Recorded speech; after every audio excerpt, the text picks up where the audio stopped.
We all know about how Frozen turned out in Kingdom Hearts 3. Not the best, but definitely not the worst. The area it fell mostly flat in for me was for sure the story. You don't get to see Arendelle, and you barely even see the main villain, and the only party member is Marshmallow, which, I'm sorry Marshmallow, your fight was great and I appreciate you for being around, but I still would have preferred Anna or Elsa, especially Elsa. Though there are some slight redeeming-ish qualities with the story that show hints at some cool dynamics that never got fully fleshed out. One of these interesting dynamics is when Sora meets both Anna and Elsa for the first time. Talking about Anna first, Sora and Anna are actually quite similar in terms of their characters. I'd say Sora isn't as naive, but he definitely can be. These two characters grew up in extremely different environments though. Anna grew up pretty much in seclusion due to her sister's growing powers for the land's protection, but maintained her cheerful attitude despite all of this,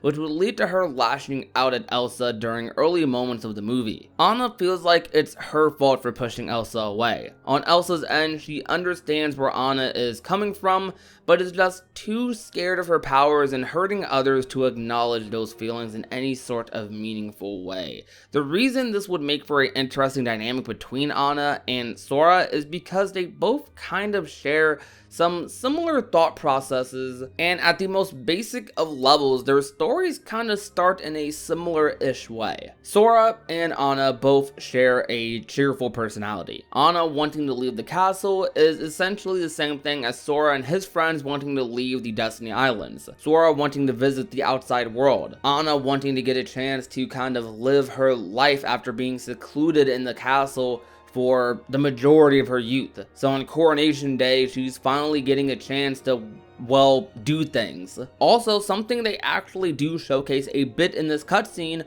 Anna and Elsa have a similar dynamic Sora and Riku did following Kingdom Hearts 1. Sora wants to find out more about why Elsa is sad. Sora, unlike others, doesn't shun Elsa for seeing her powers, but rather is amazed at it. This leads to him wanting to just chase after her, to help like Anna does. Sora actually does feel bad about this, and although Donald tells Sora she just wants to be alone, he still feels like he wants to help if he can, and at the very least find out more, which conveniently leads him to Anna, who gives Sora a quick summary of the first 30 minutes of the movie we missed. Sora compared Anna and Elsa's relationship to his and Riku's after the events of Kingdom Hearts 1 during a conversation with Anna talking about her sister. Riku stays away from Sora as a means to protect him, since he couldn't control his darkness and caused hurt to people around him in Kingdom Hearts 1. He didn't want to face anybody after the events of that game. This comparison and perspective helps Sora understand the situation a lot more. Since he's been through that in the past and got through it, he's able to look at Anna with a smile and says if anyone can help her, it's you, which I think has a lot more meaning at a deeper level because Sora has been in Anna's shoes before. I mean, most of the ending of Kingdom Hearts 2 was Sora trying to rekindle his friendship with Riku after all that happened. Riku being devoured by darkness, Sora getting the Keyblade, Kairi being left on the islands, them all being torn apart from their world, and things is pretty much not being the same since. The ending of Kingdom Hearts 2 served as sort of a reunion for all of them after everything they had been through since the beginning of KH1. Sora looked at Riku and fought with him instead of shunning him out, looked for him, and wanted him to come home despite everything that had happened, though was even willing to be stuck in darkness with him at the end of it all. Sora is confident from his experience that Anna is the one who can do this and bring Elsa back. Then this interesting interaction, dialogue, this cutscene ends with them searching for Olaf, which I actually don't mind by itself. I do mind that we didn't get a cutscene much like this again throughout the whole world, not one that involved direct interaction with the Disney characters anyways. Though there is another cutscene I did find myself enjoying as well, and that is the cutscene where Sora first meets Elsa. Admittedly, Elsa is kind of a drone in this cutscene, and it feels like she's trying harder than anybody else to follow the movie's script, but the thing that does stand out is Sora's interpretation of the situation. Sora can tell that Elsa is down, she's sad, and wants to talk to maybe try and help ease some of the pressure. Despite Elsa saying she needs to be alone, Sora, Donald, and Goofy start rambling anyways, attempting to make Elsa feel comfortable and like she isn't alone, but this fails and she ends up accidentally using her powers out of frustration. Very similar to what happened in the movie. It's interesting how Sora, Dawn, and Goofy interact with each other here because it makes you realize once again how much they really have been through together at this point. So hypothetically, they are the people who could relate to Elsa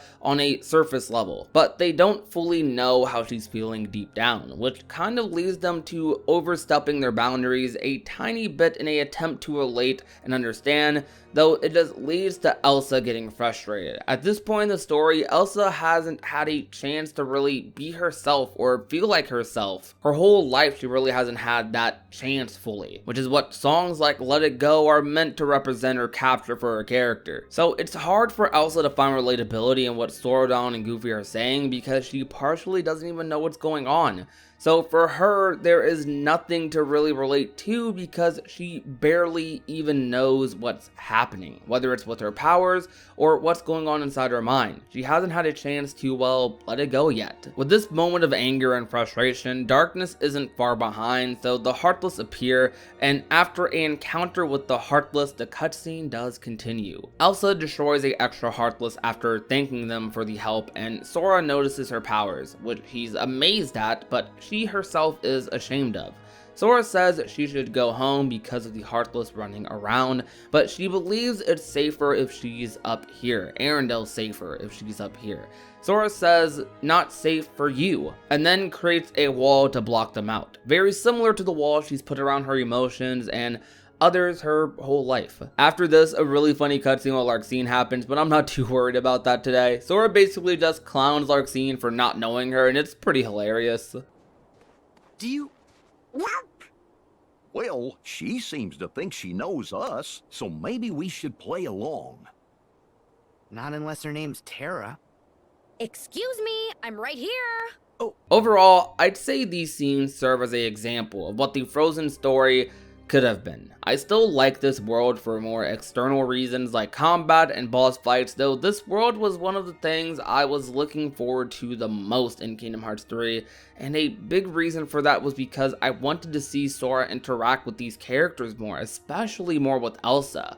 But what we got was a loose story that barely showcased the world or the characters of Frozen, which of course we all know from the movies, but the interest in Disney Worlds for me at least is seeing Sora interact with some of my favorite film characters. It's part of what makes the crossover so great in the first place, so when that doesn't happen, the story just ends up falling flat more than ever, and all I'm left with is the gameplay aspect, which can definitely carry a world in a lot of instances, and for sure in this instance it carries the world heavily, though this seriously had the potential to be one of the best worlds in Kingdom Hearts 3, and for them to flop with the IP as big as this does leave me scared for the inevitable worlds like Frozen 2, which Frozen 2 does a amazing job at storytelling and lore for that world, for that universe. So when Square and Disney eventually do try and do something with that, I really hope they don't drop the ball. I still think this world is better than most in the Kingdom Hearts series from a gameplay standpoint alone, and that's just due to better hardware.